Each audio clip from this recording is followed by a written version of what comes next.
یہ چھوٹی ہے، سب سے بڑی برائی یہ ہے جس اللہ نے اس بندے کو پانی کے گندے قطرے سے پیدا کیا، اس اللہ کی ذات و صفات و عبادت میں یہ بندہ کسی اور کو شریک کرنے لگ جائے۔ اسی لیے رسول اللہ صلی اللہ علیہ وسلم پہاڑی پہ چڑھے، اپنی قوم کو آواز دی، اہل مکہ کو بلایا اور ان کے سامنے معاشرے کی اصلاح کا پہلا نقطہ، معاشرے کی اصلاح کی پہلی سیڑھی، پہلا سٹیپ پیش کرتے ہوئے کہتے ہیں قولوا لا الہ الا اللہ تفلحوا تملک العرب والعجم۔ لا الہ الا اللہ کے اقرار کر لو، معاشرے کی اصلاح ہو جائے گی، تمہاری دنیا بھی سنور جائے گی، تمہاری آخرت بھی سنور جائے گی۔ تملک العرب والعجم، عرب کے مالک بھی تم بنو گے، عجم کے مالک بھی تم بنو گے۔ شرط کیا ہے؟ ساری برائیوں سے بڑی برائی اللہ کے ساتھ شرک کرنا ہے۔ جب تم اس سے بعد آ جاؤ گے، اس شرک سے اپنے دامن کو چھڑا لو گے تو اللہ اپنی رحمت سے تمہاری دنیا بھی سنوار دے گا، آخرت بھی سنوار دے گا۔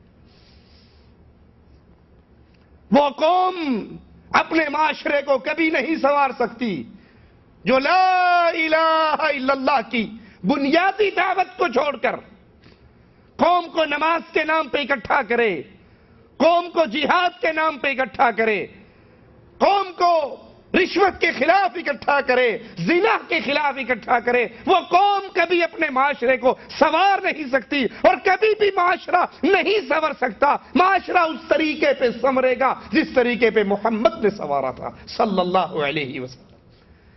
اور میرے نبی نے سب سے پہلے جس گناہ، جس برائی، جس جرم کا علاج کیا وہ لوگوں کی دہلیز پہ جھکی ہوئی گردنوں کو اٹھا کر ایک اللہ کے سامنے جھکایا۔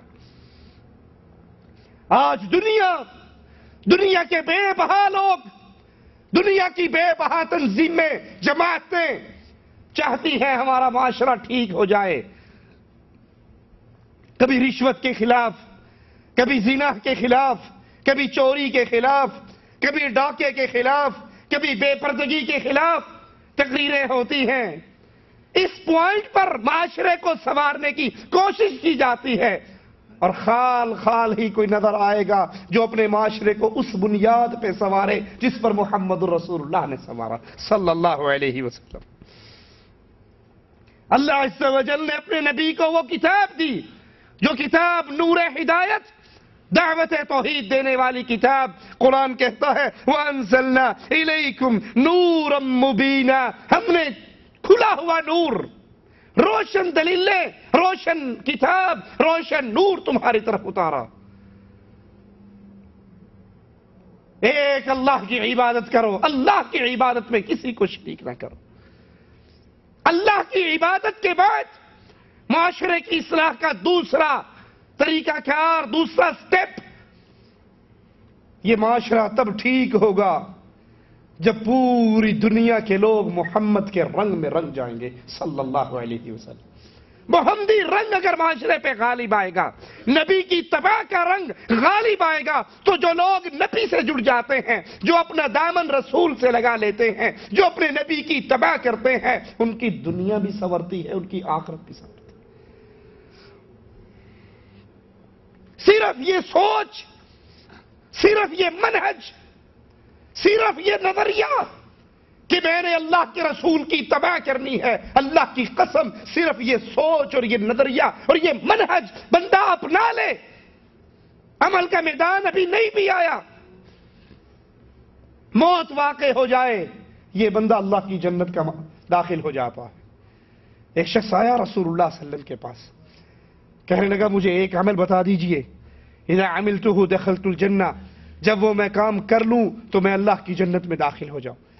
اللہ کے رسول صلی اللہ علیہ وسلم اس کو لا الہ الا اللہ، اس کے اقرار کی دعوت دیتے ہیں، اپنی رسالت کی گواہی کی دعوت دیتے ہیں، اور پھر کہتے ہیں نماز اللہ نے تم پر 5 وقت کی فرض کی ہے، اللہ نے تم پر سال میں 1 مہینے کے روزے فرض کیے ہیں، اللہ نے تم پر زندگی میں 1 بار حج فرض کیا ہے، اللہ نے تم پر مال دے تو اس میں سے زکوٰۃ فرض کی ہے، اور وہ جواب میں کہتا ہے یا رسول اللہ صلی اللہ علیہ وسلم، جتنا دین، جتنی باتیں آپ نے مجھے بتائی ہے، اس میں ایک رائی کے دانے کے برابر نہ اضافہ کروں گا نہ کمی کروں گا۔ اللہ کے رسول صلی اللہ علیہ وسلم فوراً فرماتے ہیں اگر تم کسی جنتی کو اس دنیا میں چلتا پھرتا دیکھنا چاہتے ہو، اس کو دیکھو، اگر یہ سچا ہے تو یہ جنتی ہے، اگر یہ سچا ہے تو یہ جنتی ہے۔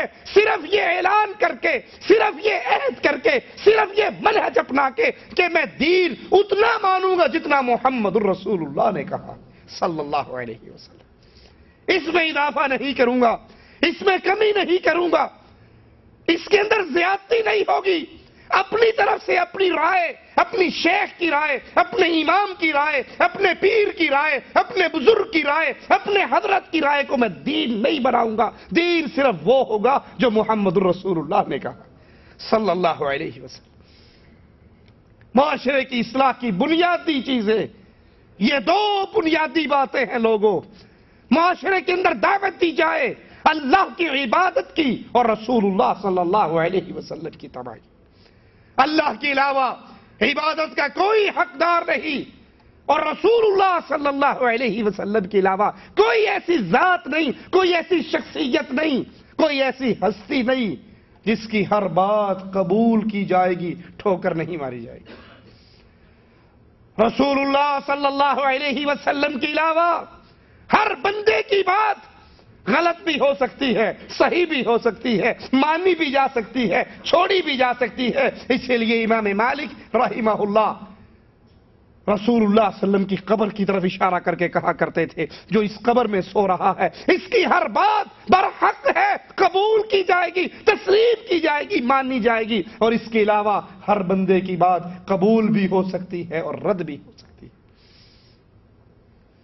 آئیے اللہ کے نبی صلی اللہ علیہ وسلم کی احادیث کی روشنی میں ہم دیکھیں معاشرے کی اصلاح کیسے ہو سکتی ہے۔ ہم اپنے اپنے معاشرے کو، اپنے اپنے محلے کو، اپنے اپنے علاقے کو کیسے بدل سکتے ہیں، سنوار سکتے ہیں، اس کے چند اصول یاد کر لیجئے۔ سب سے پہلی بات اللہ کی توحید کی دعوت دی جائے۔ اللہ کی توحید کو چھوڑ کر کسی نعرے پر پوری قوم اکٹھی ہو جائے، اللہ کی قسم یہ ساری قوم مل کر اپنے معاشرے کو سنوار نہیں سکتی اگر بنیاد لا الہ الا اللہ نہیں ہے، اگر بنیاد اتباع محمد الرسول اللہ نہیں ہے۔ رسول اللہ صلی اللہ علیہ وسلم اہل ایمان سے محبت اور اہل ایمان سے صحبت کی دعوت دیتے ہیں۔ معاشرہ کیسے سنورتا ہے؟ آئیے اللہ کے نبی صلی اللہ علیہ وسلم کی احادیث کو سنیں۔ ابو داؤد میں ہے رسول اللہ صلی اللہ علیہ وسلم نے فرمایا مومن کے علاوہ کسی سے صحبت نہ کرو۔ کسی کو اپنا ساتھی بنانا ہے، کسی سے دوستی کرنی ہے، کسی سے محبت کرنی ہے، اس کے لیے شرط رسول اللہ صلی اللہ علیہ وسلم کیا بیان فرماتے ہیں کہ تم دوستی کرو تو مومن سے کرو، محبت کرو تو مومن سے کرو۔ کیوں؟ صحیح بخاری میں ہے، ابو موسیٰ رضی اللہ عنہ وارضاہ کی روایت ہے، رسول اللہ صلی اللہ علیہ وسلم اچھے اور برے دوست کی مثال دیتے ہوئے سمجھاتے ہوئے کہتے ہیں مومن کی دوستی، اہل ایمان سے محبت ایسے ہے جیسے کسی خوشبو والے سے آپ کی دوستی ہو جائے۔ اب خوشبو والے سے دوستی ہوگی تو وہ آپ کو عطر لگا دے گا، خوشبو لگا دے گا، اور اگر وہ خوشبو نہیں بھی لگائے گا تو کم از کم اس کے ساتھ بیٹھنے سے جو خوشبو اس کے پاس ہے وہ تو آئے گی نا۔ اگر اہل ایمان سے، مومن سے دوستی کرو گے، محبت کرو گے، آپ کو وہ اللہ اور اس کے رسول کی باتیں بتائے گا، اور اگر وہ نہیں بتائے گا تو جو کچھ خود عمل کر رہا ہے وہ تو آپ کو بھی نظر آ رہا ہے۔ اور برے آدمی کی دوستی، مشرک کی دوستی، بدعتی کی دوستی، اس کی مثال جیسے آگ جلانے والا، بھٹی جلانے والا۔ اب آگ جلانے والے کے پاس بیٹھ جاؤ، پہلی بات تو انگارے اڑ کے آپ کے کپڑے جلیں گے، اور اگر آگ کی چنگاریاں نہ بھی اڑی تو کم از کم دھوئیں سے اپنا منہ تو کالا کروا کے آؤ گے نا۔ اللہ کے نبی صلی اللہ علیہ وسلم کے قول پہ آپ